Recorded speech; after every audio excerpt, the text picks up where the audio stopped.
ప్రజలకి మంచి చేయాలనే ఆలోచన తప్ప మోసం చేయాలనే ఆలోచన లేని రాజకీయ నాయకులతో నిండిన సభను నేను ఫస్ట్ టైం చూస్తున్నాను. అందరికీ ధన్యవాదాలు సార్. ఇక్కడ ఉన్న వాళ్ళందరికీ.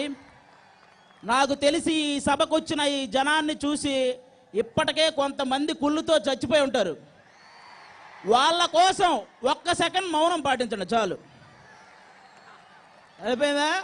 పవన్ కళ్యాణ్ గారు ఈ ప్రపంచంలో ఎలాంటి పదవైనా కొన్ని సంవత్సరాలు కష్టపడితే దక్కుద్ది. కానీ పవన్ కళ్యాణ్ అనే పదవి దక్కించుకోవడం ఎవడి వల్ల కాదు. ఆయన స్థాయి వేరు, ఆ స్థానం వేరు. ఒక సినిమా వాడిగా మాట్లాడడానికి ఇక్కడికి రాలేదు. జనసేన సిద్ధాంతాలు నచ్చి ఆ పార్టీలో నేను కూడా ఒక అభ్యర్థిలాగా మాట్లాడడానికి వచ్చాను. ఈరోజు ఇక్కడికి వచ్చిన ఎవరైనా సరే మందు బాటిళ్ల మీదో బిర్యానీ ప్యాకెట్ల మీదో ఆశ కలిగి వచ్చిన వాళ్ళు కాదు. వాళ్ళ భవిష్యత్తు మీద భయం కలిగి వచ్చారు. పవన్ కళ్యాణ్ గారి మీద నమ్మకంతో వచ్చారు. మీ నమ్మకాన్ని 100% ఒమ్ము చేయకుండా న్యాయం చేసే బాధ్యత పవన్ కళ్యాణ్ గారిది. ఇక పవన్ కళ్యాణ్ గారిని కామన్గా విమర్శించే కొన్ని మాటలు. 2 చోట్ల ఓడిపోయాడు ఓడిపోయాడు ఓడిపోయాడు ఓడిపోయాడు. అరే, ఓడిపోతేనే ఇంతమంది కష్టాలు తీర్చాడంటే గెలిస్తే వాళ్ళ కష్టం కాంపౌండ్ వాళ్ళు దాటకుండా చూసుకుంటాడు. రికార్డులు కొల్లగొట్టడానికో ఆస్తులు కూడబెట్టడానికో సినిమాలు ఒప్పుకునే వాళ్ళని మీరు చూసుంటారు. కానీ కౌలు రైతుల కష్టాన్ని తీర్చడానికి సినిమా ఒప్పుకున్న హీరో పవన్ కళ్యాణ్ గారు. ఆయన ప్రజెంట్ ఆస్తి ఎంత ఉంటుందో తెలుసా?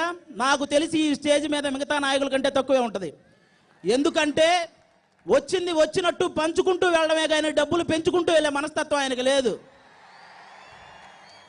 డబ్బు మీద ఆసక్తి లేని వ్యక్తి రాజకీయాల్లోకి వస్తే ప్రభుత్వం నుంచి వచ్చే ప్రతి రూపాయి ప్రజలకే ఖర్చు పెడతాడు. అలాంటి వ్యక్తి గురించి ప్రెస్ మీట్లు పెట్టి బూతులు. ఏమయ్యా, మీకు ఈ శాఖ ఆ శాఖ ఈ శాఖ ఇన్ని పేర్లు ఎందుకు? పవన్ కళ్యాణ్ గారిని తిట్టే శాఖ అని ఒకటి పెట్టుకోండి. పెట్టుకొని కంటిన్యూగా తిట్టండి. శాఖల పరువు తీస్తున్నారు.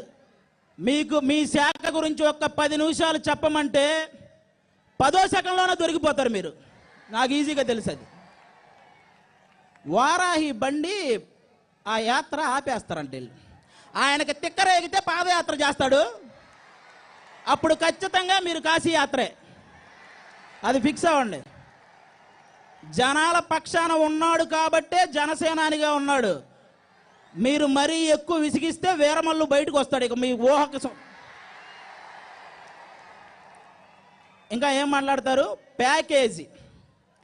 అరే, పవన్ కళ్యాణ్ అనే వ్యక్తి ప్రేమకు లొంగుతాడు కానీ డబ్బుకు లొంగడరా.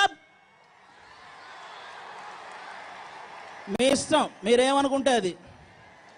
ఇంకోటి ఏంటి? దత్తపుత్రుడు దత్తపుత్రుడు. ఓకే, ఏ నోటితో అయితే మీరు దత్తపుత్రుడు అన్నారో అదే నోటితో అంజనీ పుత్రుడని అనిపించుకోకపోతే పవన్ కళ్యాణ్ గారు చూడండి, మీరు చూస్తారు. ప్రపంచంలో ప్రతి ఒక్కడు పవన్ కళ్యాణ్ గారి గురించి ఒక మాట అనేసి పాపులర్ అయిపోదామనే. మీ పాపులారిటీ కోసం ఆయన పర్సనాలిటీ దెబ్బతీసేలా మాట్లాడారా? ఈసారి జనసేన కొట్టే దెబ్బకు మీ అబ్బ గుర్తొస్తాడు, చూసుకోండి. ఇంకోటేంటి? నిలకడలేని రాజకీయం. మీరేమో బిజినెస్లు చేసుకుంటూ రాజకీయాలు చేయొచ్చు. ఏ బిజినెస్లు లేని ఆయన సినిమాలు చేసుకుంటూ రాజకీయాలు చేయకూడదా? ఎవరిది నిలకడలేని రాజకీయం? టేబుల్ మీద భారతదేశం బొమ్మ పెట్టి టేబుల్ కింద బారడ చేయి పెట్టి లంచాలు దండుకునే మీది నిలకడలేని రాజకీయం. అభివృద్ధి పనుల గురించి మాట్లాడిన ప్రెస్ మీట్లో అమ్మనాభూతులు తిట్టే మీది నిలకడలేని రాజకీయం. అసలు 151 మంది ఒక్కడి ముందు ఆ నిజాయితీని తట్టుకోలేక భయపడడం రాజకీయం కాదు, తెలుసుకోండి. అందుకే చెప్తున్నా, పవన్ కళ్యాణ్ గారిది నిలకడలేని రాజకీయం కాదు, నికార్సైన రాజకీయం. ఇప్పుడు చెప్తున్నా. ఇంకా అంటారు, ఎందుకు జనసేన వాళ్ళు ఏంటి అంత కోపం వస్తుంది ఏమన్నంటే, రాదా? మీ ఇంటికి ఆయన పెళ్లికి వస్తే మీకు గౌరవంగా ఉంటుంది అనుకునే మీరు ఆయన గౌరవానికి భంగం కలిగించేలా మాట్లాడితే కోపం రాదా?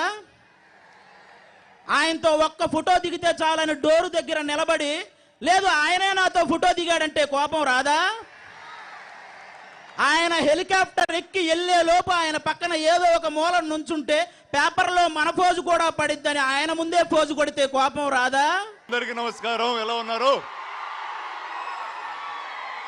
ఆహా, ఇదే కదా కావాలి, చాలా సంవత్సరాలు అయిపోయింది బయటకు వచ్చేలాగా.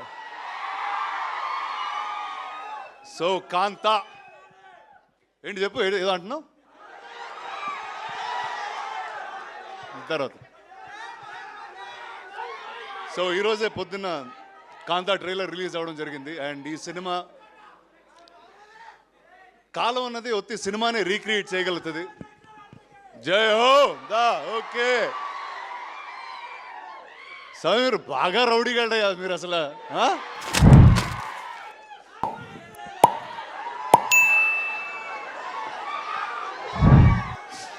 అరే ఒక్క నిమిషం మాట్లాడినరా?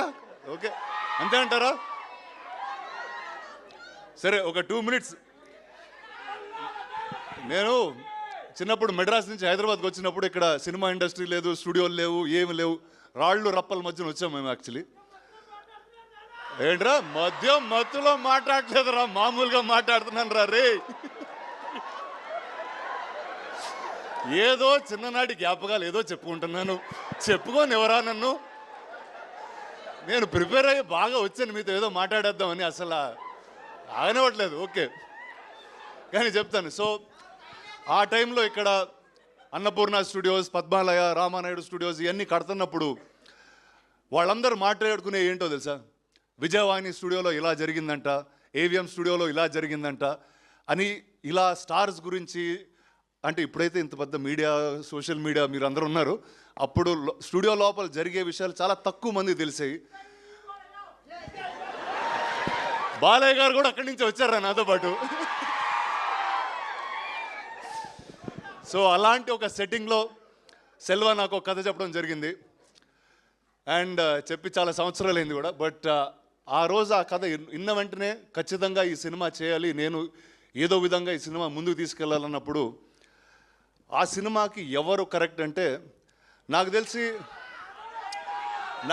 ఇండియాలో ఎవరన్నా ఒక పీరియడ్ కథ రాయాలి అని అనుకుంటే కూడా మొట్టమొదటి వ్యక్తి అదిగో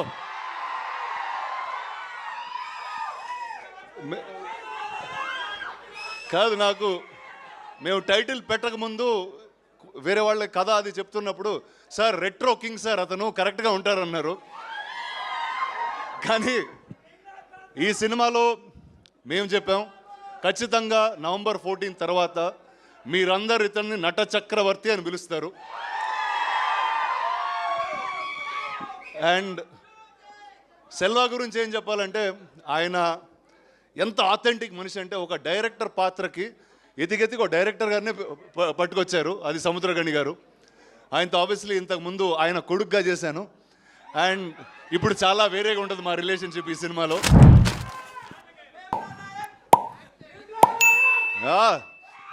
సో తర్వాత ఈ సినిమాలో ఒక కొత్త నటి కావాలి అన్నప్పుడు ఇందాక మేడం చెప్తున్నారు 100. నేను బాగున్నాను రా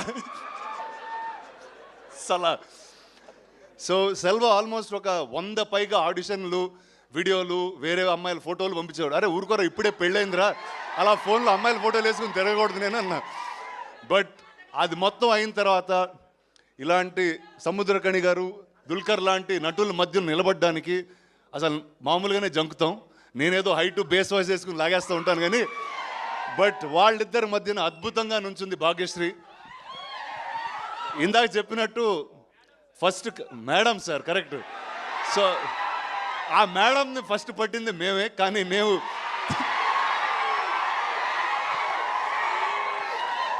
మేము సినిమా తీసే డిలేలో ఆవిడ తెలుగులో సినిమాలు చేసి ఇంత పాపులర్ స్టార్ అయిపోయారు. So I don't have to say anything. Welcome again. And ఈ సినిమాకి మ్యూజిక్ మొట్టమొదటిసారి నేను సినిమా చేస్తున్నాను అనగానే ఆదిత్య మ్యూజిక్ వచ్చి తీసుకున్నారు ఈ music. Sir thank you sir మీ సపోర్ట్కి అట్ ఎనీ పాయింట్. నువ్వే పాట పాడుతున్నావురా. సరే ఓకే, November 14th మిమ్మల్ని థియేటర్లో కలుస్తాం. And thank you, all the best.